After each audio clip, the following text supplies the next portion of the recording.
حضور علیہ الصلوۃ والسلام نے بڑی خوبصورت بات فرما دی. فرمایا صحابہ، اپنے صحابہ کو مخاطب کیا، فرمایا 5 چیزیں ایسی ہیں جن سے میں ڈرتا ہوں اور جن سے میں تمہارے لیے عافیت طلب کرتا ہوں، تمہارے لیے پناہ مانگتا ہوں. تو صحابہ نے عرض کیا یا رسول اللہ صلی اللہ علیہ وسلم وہ کیا چیزیں ہیں؟ تو حضور علیہ الصلوۃ والسلام نے فرمایا وہ 5 چیزیں ایسی خطرناک ہیں وہ جس نے بھی اختیار کر لی ہلاکت کے اندر چلا گیا. تو سب سے پہلی چیز حضور علیہ السلام، اب یہ ہمارے معاشرے کی چیز ہے، آج ہم نے ان چیزوں پہ غور کرتے چلے جانا ہے کہ کیا حضور علیہ الصلوۃ والسلام کا فرمان آج کے اس پرفتن دور کے اندر سچا ہو رہا ہے کہ نہیں ہو رہا. اور ہر بندے کو یہ اتنی کوئی بریک بھی نہیں ہے کہ بڑی کوئی سخت بات ہے جو ہمیں سمجھ میں نہ آئے گی.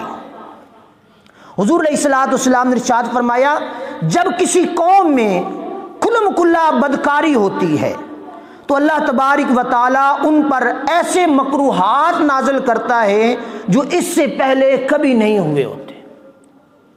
ایسی مطلب ایسے عذاب، ایسی مکروہ چیزیں نازل ہونا شروع ہو جاتی ہیں جو اس سے پہلے کبھی نازل نہیں ہوئی ہوتی. اور پھر دوسری چیز حضور علیہ الصلوۃ والسلام نے فرمایا یہ ہر بندہ اس میں مبتلا ہوگا مجھ سمیت. حضور علیہ الصلوۃ والسلام نے فرمایا جب کوئی قوم ناپ تول میں کمی کرتی ہے، کس چیز میں؟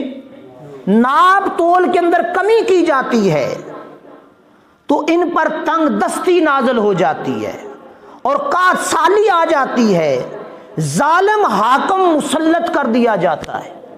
کس وقت؟ جب ناپ تول کے اندر کمی کی جاتی.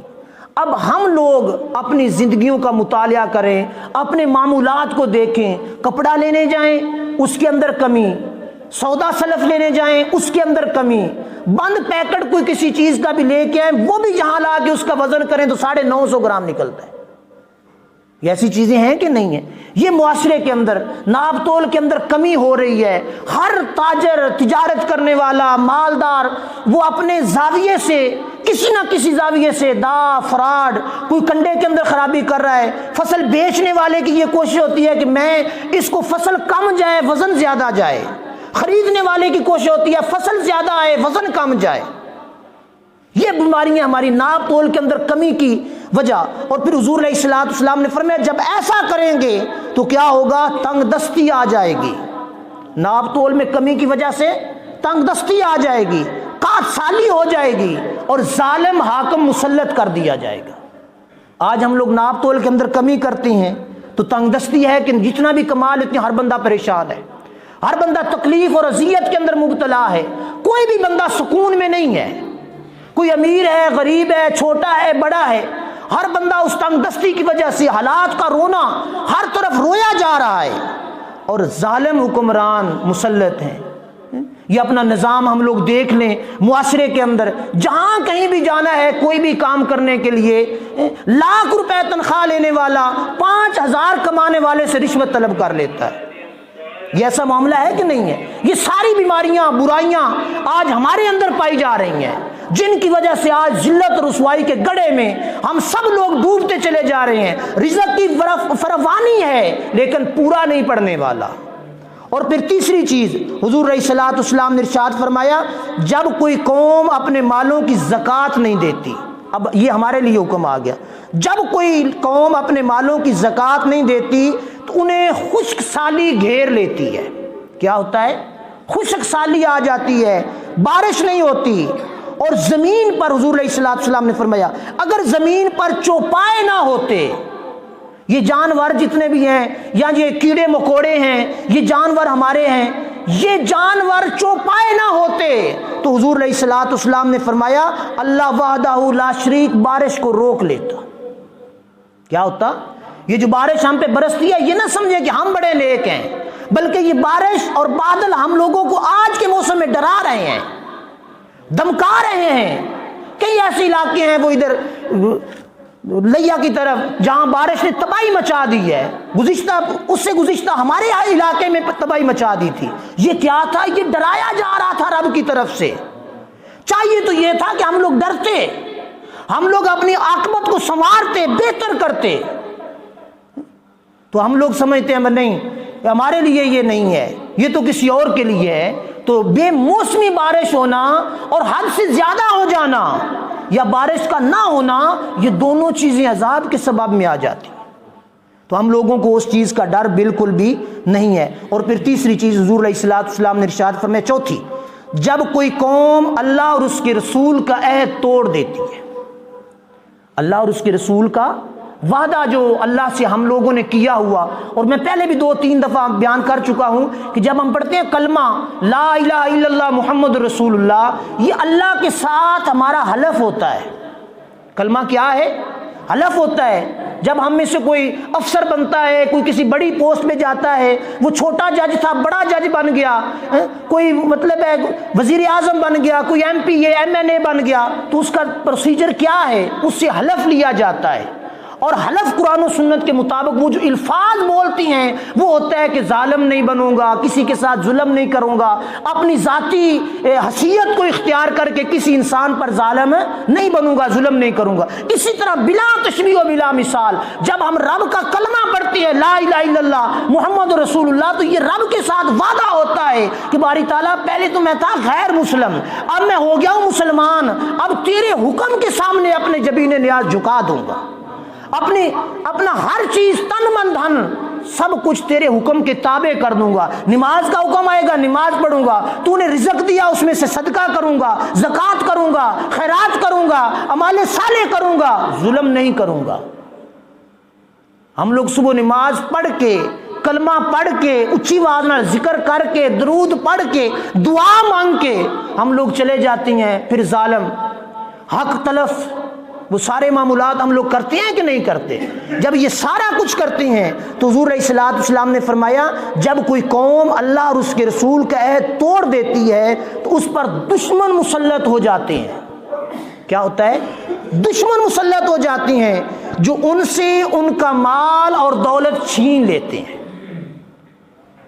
جو اللہ کے احکام کو، اللہ کی حدود کو پامال کرتے ہیں تو کیا ہوتا ہے؟ دشمن مسلط ہو جاتا ہے، اور دشمن پھر ہم سے مال ہمارا چھین لیتا ہے۔ اور پھر یہ ہوتا ہے راتی چنگی بلی مجھ بن کے آیا، پیٹی بدی ہے، اندر بھی بدی ہے، جندرا بھی ماریا، سویرے گئے کوئی نہیں، چنگی بلی گڈی لئیے میں اوتے باہر لے کے نکلیا، کسی کو کلاشن کوف تے ڈاک کے لے لئیے۔ سمجھ آئی میری بات کی؟ حضرت سیدنا فاروق اعظم رضی اللہ تعالیٰ عنہ نے اپنے دور خلافت کے اندر ایسا نظام وضع کر دیا تھا کہ چیز باہر چھوڑ کے گلی کے اندر آ جائیں اس کو کوئی ہاتھ نہیں لگاتا تھا، اور زکوٰۃ کا ایسا نظام کیا تھا کہ لوگ پیسے ہاتھ میں لے کر گھومتے تھے، کوئی زکوٰۃ لینے والا ہو آ جائے مجھ سے زکوٰۃ لے لے، میں زکوٰۃ دینا چاہتا ہوں، زکوٰۃ لینے والا کوئی نہیں ملتا تھا۔ آج ہمارے علاقوں میں اندر اور ہم مسلمانوں کے اندر ایسے ایسے عمراء موجود ہیں جو کروڑوں اربوں خربوں کے مالک ہیں، لیکن زکوٰۃ نہیں دیتے، کسی بھوکے کو کھانا نہیں کھلاتے، کسی یتیم کی داد رسی نہیں کرتے، کسی معاملے میں ان کی دیکھ بھال ہے، بلکہ وہ مال جو رب نے فرمایا والذین یکنزون الذھب والفضہ ولا ينفقون فی سبیل اللہ فبشرهم بعذاب علیم، بخیل بن کر اس مال کے اوپر بیٹھ جاتے ہیں۔ تو فرمایا کہ ظالم حاکم مسلط ہو جائیں گے جو تم سے تمہارا مال چھین لیں گے۔ اور پھر آخری چیز عرض کر کے گفتگو ختم کر رہا ہوں، پھر آخری حضور علیہ الصلوۃ والسلام نے فرمایا جس قوم کے فرما روا، یعنی جس قوم کے بڑے لوگ اونچے عہدوں پر بیٹھے ہوئے کتاب اللہ سے فیصلہ نہیں کریں گے۔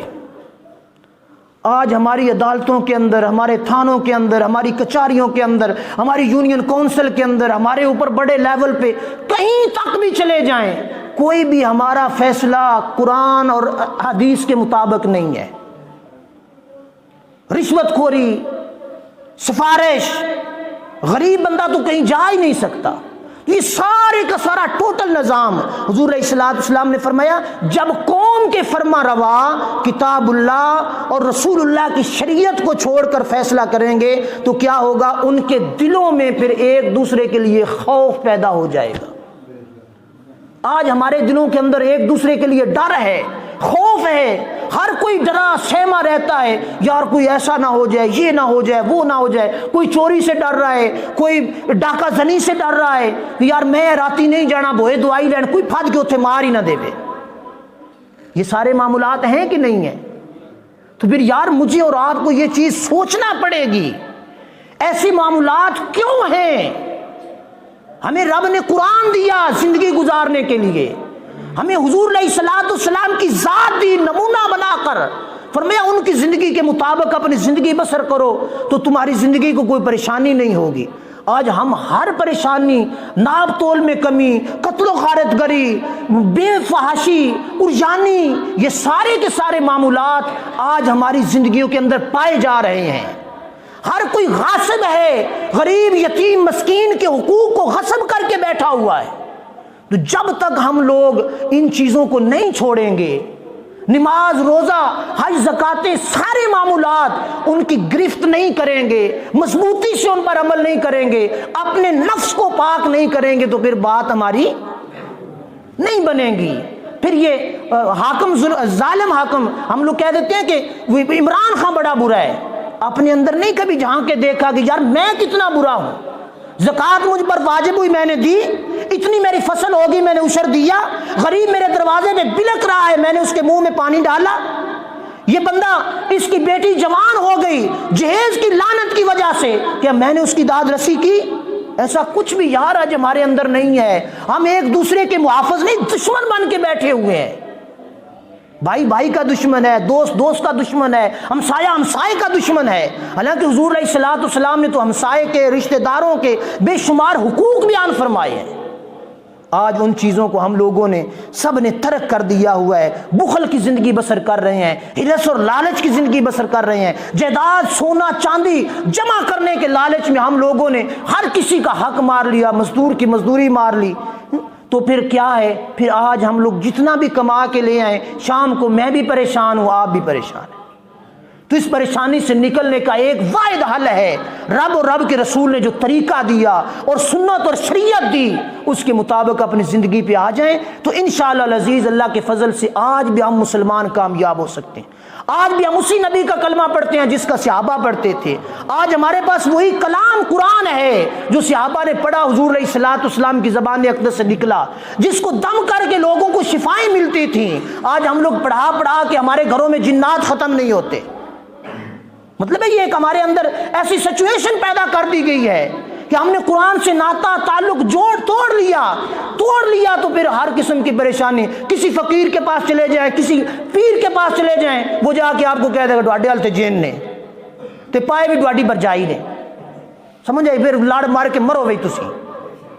تو یہ چیزیں جب تک ہم لوگ اپنے اندر سے نہیں نکالیں گے، خدا کی عزت کی قسم، منبر رسول پہ بیٹھ کے بات کر رہا ہوں، اپنے آپ کو کلام اللہ اور حضور علیہ الصلوۃ والسلام کی سنت کے سانچے میں لے آئیں تو انشاءاللہ زندگی کے اندر انقلاب آ جائے گا۔